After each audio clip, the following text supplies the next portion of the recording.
తెలంగాణ తల్లి విగ్రహాన్ని చూస్తే ప్రతి ఇంట్లోని కన్న తల్లిని చూసిన భావన కలుగుతుందని ముఖ్యమంత్రి రేవంత్ రెడ్డి అన్నారు. ప్రతి ఒక్కరికి అమ్మను చూసిన భావన కలిగేలా విగ్రహాన్ని రూపొందించామని చెప్పారు. తెలంగాణ సంస్కృతి సాంప్రదాయం అస్తిత్వం ఉట్టిపడేలా బహుజనుల తెలంగాణ తల్లిగా రూపొందించామన్నారు.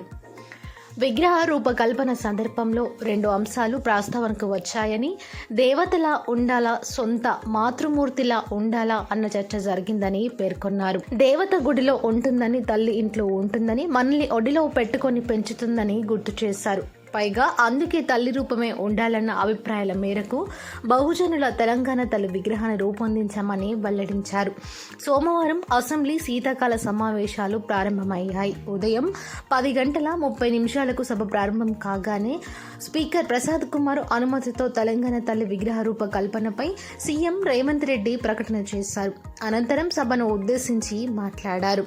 తెలంగాణ తల్లి విగ్రహ రూపకల్పన సందర్భంలో 2 అంశాలు చర్చకు వచ్చాయి.